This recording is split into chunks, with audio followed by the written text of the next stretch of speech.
Welcome back to the Yukon Bliss Podcast, where intuition, creativity, and Northern Soul meet by firelight.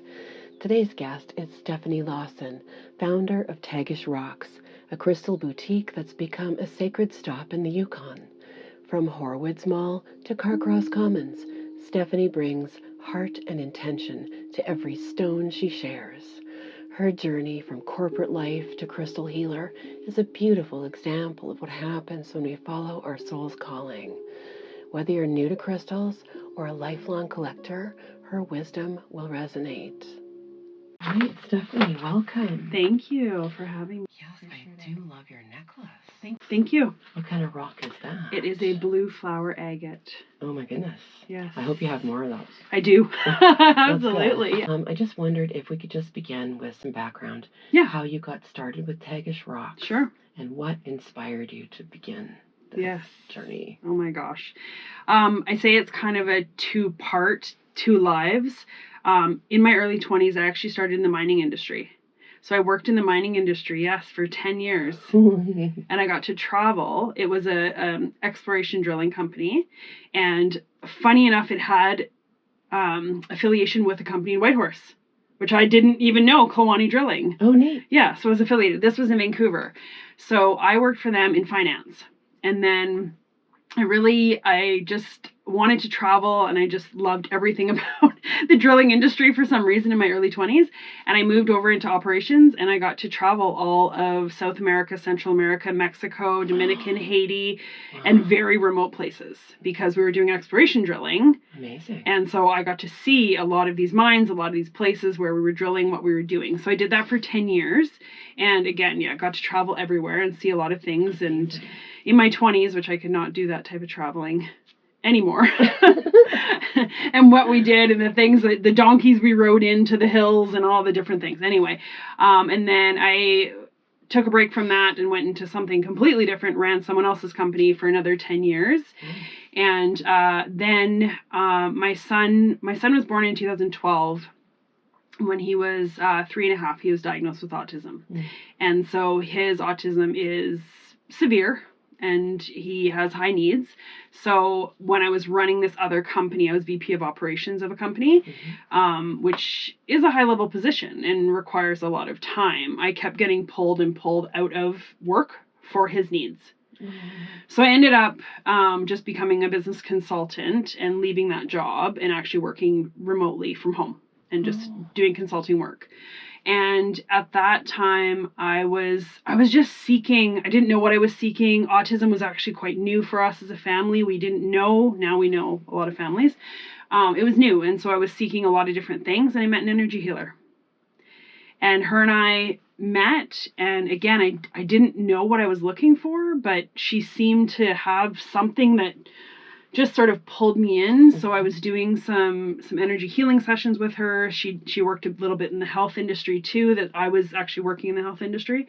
So I went from the mining side of it to the energy side of it. And so kind of worked under her to learn about the energy side of, energy healing in general, but just then about the crystals. That's amazing. Yeah. So it kind of is two parts and two worlds that ended up colliding. So that leads into my next question. Okay. About, obviously, you know where to ethically source everything. Yeah. And so that changes things a lot. Yes.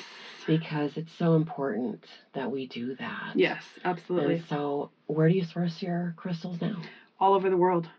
So I do have local sources here in the Yukon. So I have a few gentlemen that worked in the mining industry for years and years. And so I'm consigning pieces for them, or they're going out and getting pieces, and then I'm selling it on behalf of them.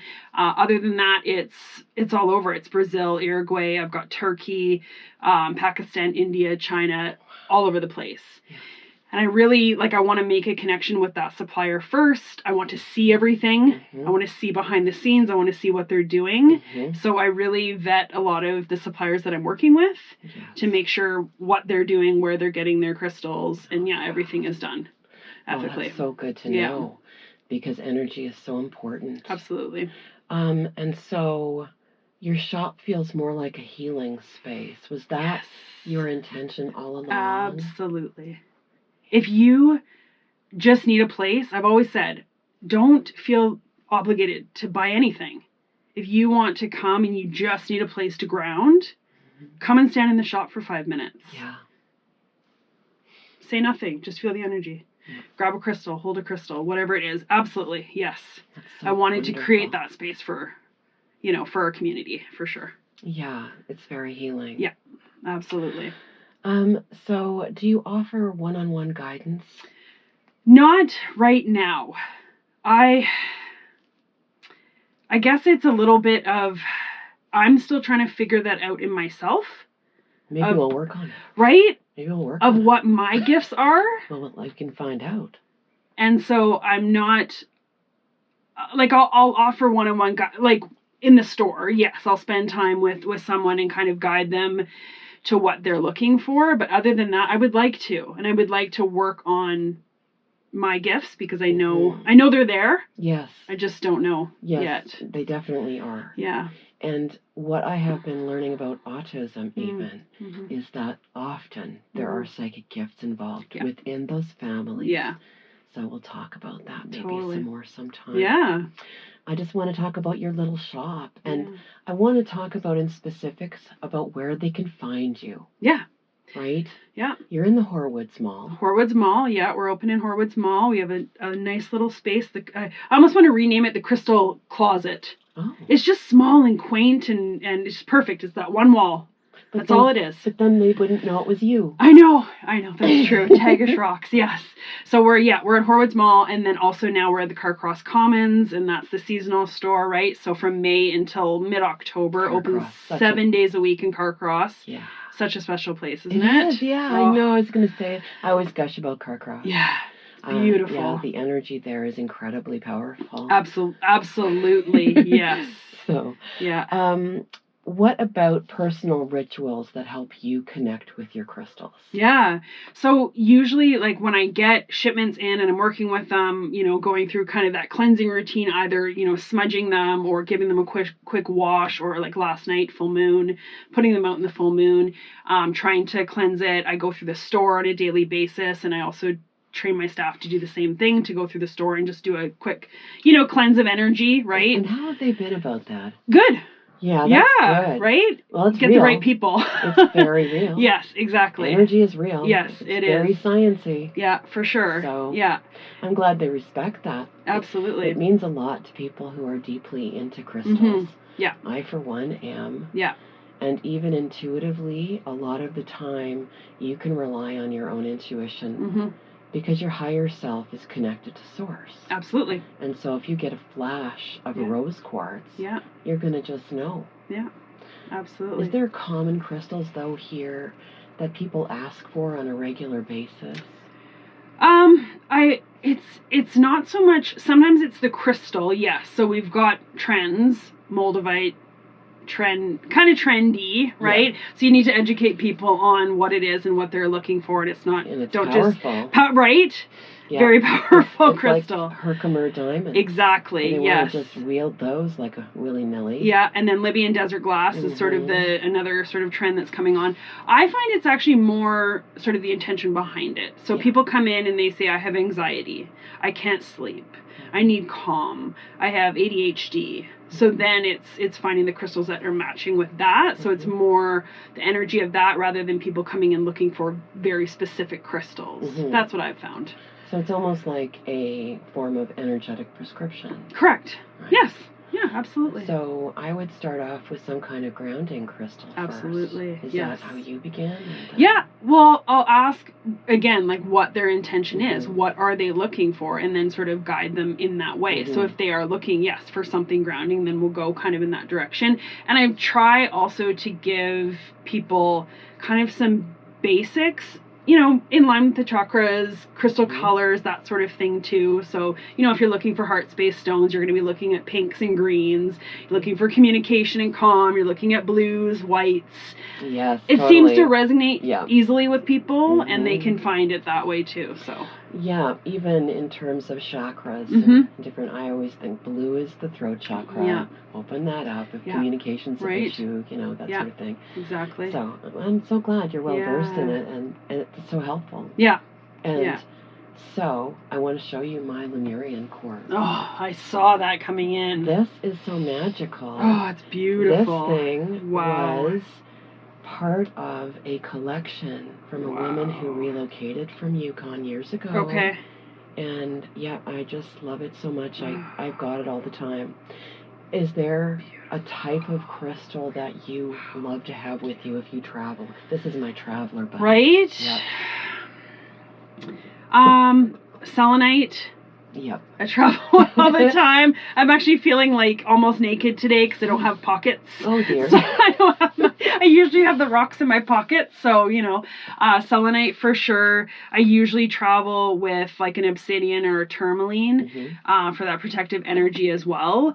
Kind of, I don't want to say the basics, but sort of the basics, right? Like an amethyst, something like that as well if you're traveling to help too, or howlite to help to calm and for sleep, that sort of thing. So yeah, I usually have a little satchel of crystals for travel. And I do actually have at the shop at Carcross and at Horwood's, we've put together a grounding kit, a calm kit, a travel kit, a manifestation kit with different crystals and the intentions and everything so that people can learn how to use them as well. Yeah. Well, I'm a big believer in energy, and it kind of what we ascribe to an object is just everything. Yeah.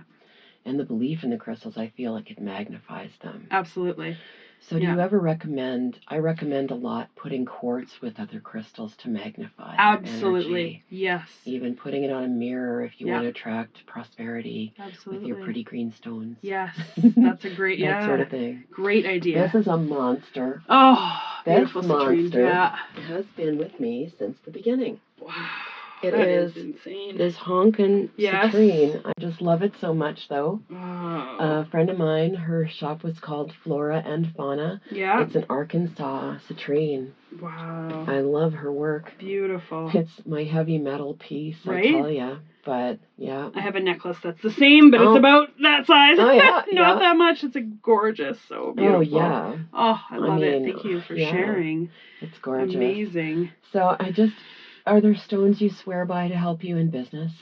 Can you recommend some for people that are starting out? Right. Because you're successful in your business. Thank you. And I think that's important to help other women and other people. We can include the men. It's okay. Yeah, absolutely, for sure. Yeah. It's okay. Right? I mean, I do have a little money jar sitting beside the till. We have the little money jars. Malachite is a good one as well. The citrines, yes, I usually wear the blue flower. I don't know why. It's just I was drawn to it and I've been wearing it lately. But usually I wear a citrine. So that's usually what I wear for prosperity in that too. Well, that's excellent. Yeah. So now, how do you balance the energetic load of running a metaphysical healing business and being full-time mom? Yeah. I'm actually going through that right now.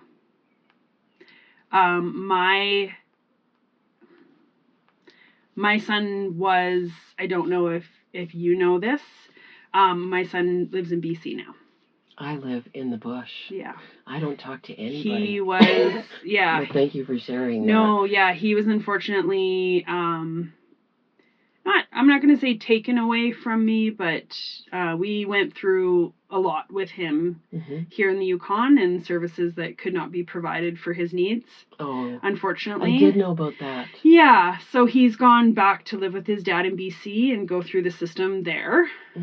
So it's been a shift this year because last year was, trying to juggle being a, startup business and a full-time mom and caregiver and juggling that for sure. So, and that's really been my last, he's almost 13. So like, that's been my last 10 years of like autism diagnosis and that too. I don't know if I'll ever have it right, but I think it's just my focus is just doing everything I can in my business to make sure that I'm providing for him later in his life. It's always done right if you love your child. Absolutely. And that's where it comes from, right? All that stuff. And I'm sorry. I make people cry, so. No. It happens. But I always feel that. And as moms, we never will feel like we're quite doing enough. Right. Yeah. It's just the way we're built. Yeah. But, I can feel that you have amazing energy and that you love your baby. Yeah. And you'll do everything. Yeah. So I have complete faith Thank in you. that. Yeah. And I see your drive. Right? Yeah. And I think just even, spreading awareness and, about autism and services needed in the Yukon, absolutely, for sure. So what services should we talk about that are needed here, since we have a really useful platform? Do you want to go there? Autism in general, because apparently autism was taken out of the Mental Health Act, and autism is also not medical. Oh.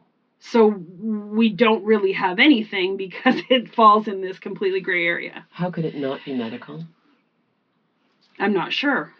I don't know how it's not medical, but it's not, and it's not covered under our medical system. It's not that I don't believe you, I just don't believe it. Right? It's so unbelievable to me. Yeah, absolutely. Especially with autism on the rise. Yes. Seeing more and more of it. Yeah, absolutely. Other conditions as well. Yeah.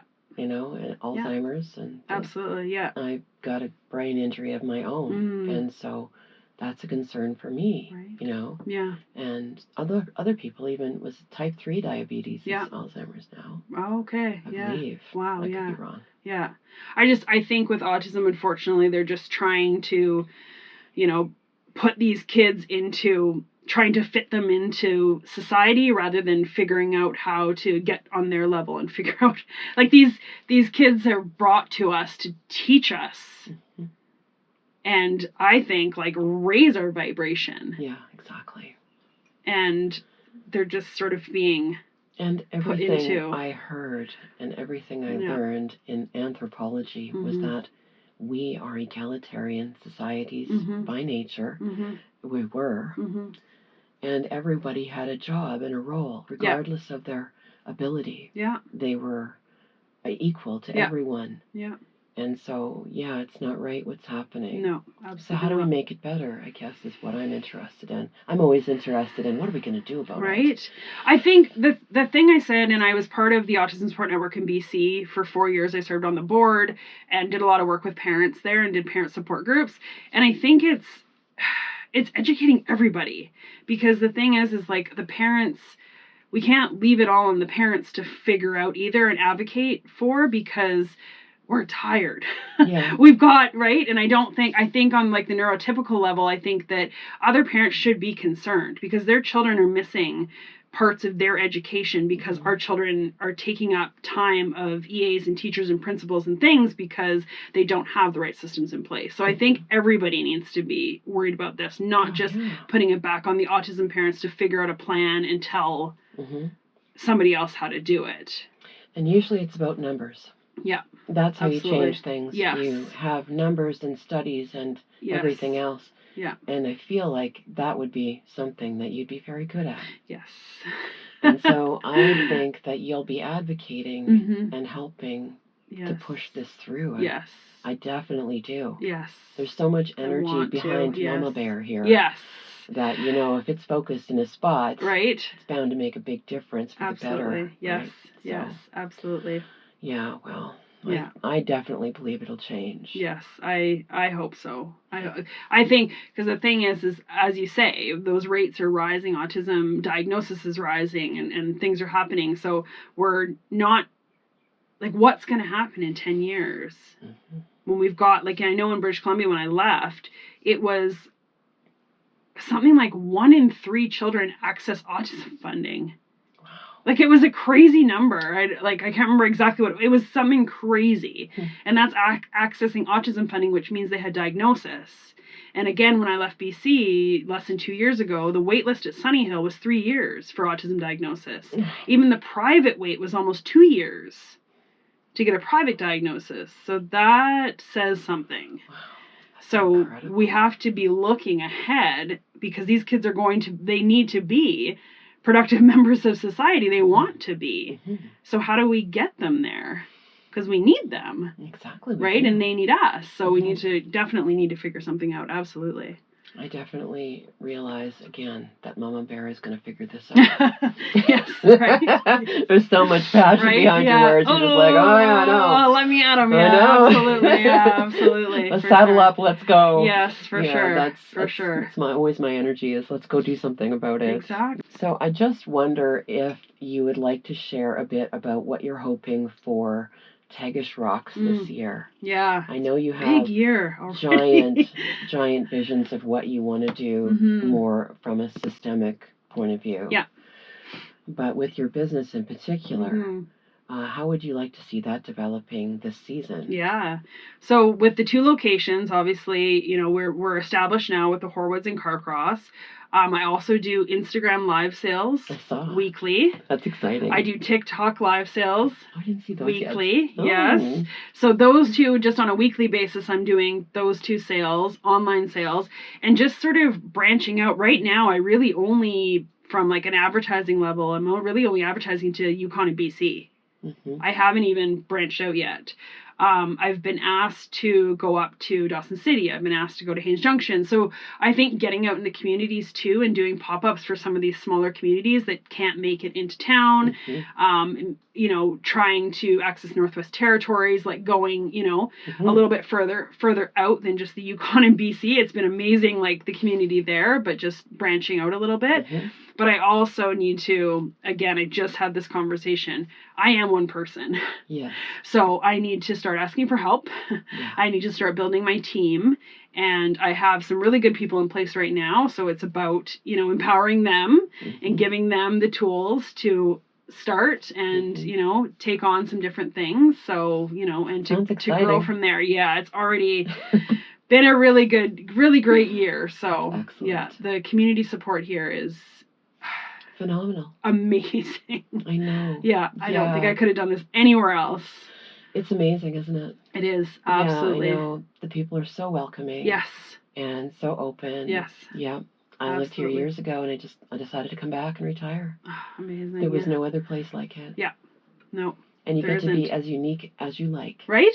Because what do they call it? The colorful 5%? Yes. I don't know what they call it. Yes, that's right. Yeah. Yeah, that's right. Like the sour toe is a crazy thing. Yes. We have lots of crazy things. Yep.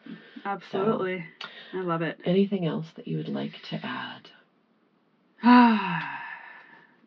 Let me see this crystal around your neck. This is the blue. The blue flower agate. Yeah, that's gorgeous. What are the properties of it?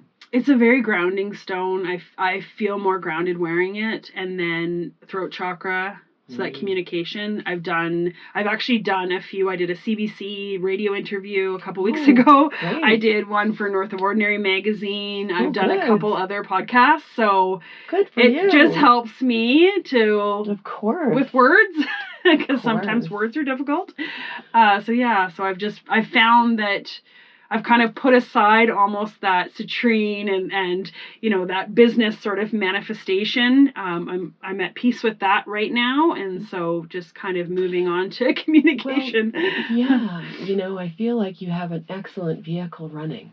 Exactly. In terms of your business, and you've done that, and it's like kind of like a beautiful yellow Lamborghini that's covered in citrine crystals or something, right? Amazing, yes. And now you can mellow it down a little bit, maybe move over into a Bronco. Right. With some blue. There you go, yes. And mellow down. Absolutely. And because you've really earned it. You've earned the peace and the space. Yeah. To tell yourself you're doing enough. Yes, absolutely. And I always find less is more. Yes.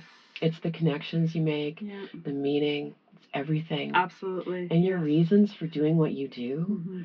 They're so incredibly magical that I'm certain your success will totally be there. Yeah. Yeah. My son is a huge driver for everything that I do. Name? Kale. Yeah. He'll be 13 this summer, and he's just. What a sweetie. Yeah. He's the reason really that I do this. Of course. Yeah. And have the flexibility and the time, because if I need to go to BC, I need to go. Exactly. So, right? So, yeah, absolutely. Well, I'm very happy that you came on the show. Thank you. To talk. Absolutely. We haven't had a chance before. No, I know, right? Exactly. Yes, that's the next step too of Tagish Rocks, is having a chance to Oh, yeah. communicate or touch base with everybody and Totally. talk with people in the community and kind of step out and build more connections. It's a smaller world sometimes than we realize. And so it just helps everyone. How are you feeling about the border and all that? Is that something on your mind? Not really. I don't have any U.S. suppliers. I don't have a big U.S. customer base. And I almost feel like here in the Yukon and paired with Alaska that we're kind of tucked away. Like not that we can pretend it's not happening, but we're kind of tucked away. And I feel like we have a really good relationship, Yukon and Alaska does, that it's business as usual. Yeah, for us. And right, I believe that. And I think that I'm hoping to see this year, especially in Carcross, being that tourist destination, I'm really hoping that Canadians start traveling, or people just start traveling bucket list. Yes.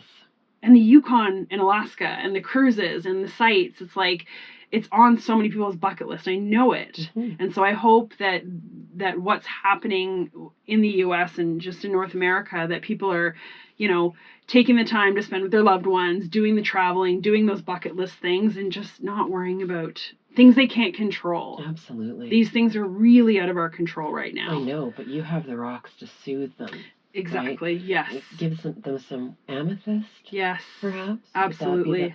I know I love amethyst. Yes. That is definitely super calming. For I always sure. think of lavender and amethyst. Absolutely. They're all in the same family for me. Yeah, absolutely. Well, thank you, Stephanie. Thank you for having me. I really appreciate it. Okay. Tune in again next time for a podcast on YouTube with the Yukon Bliss Wagon. Thanks for watching. Have a good one.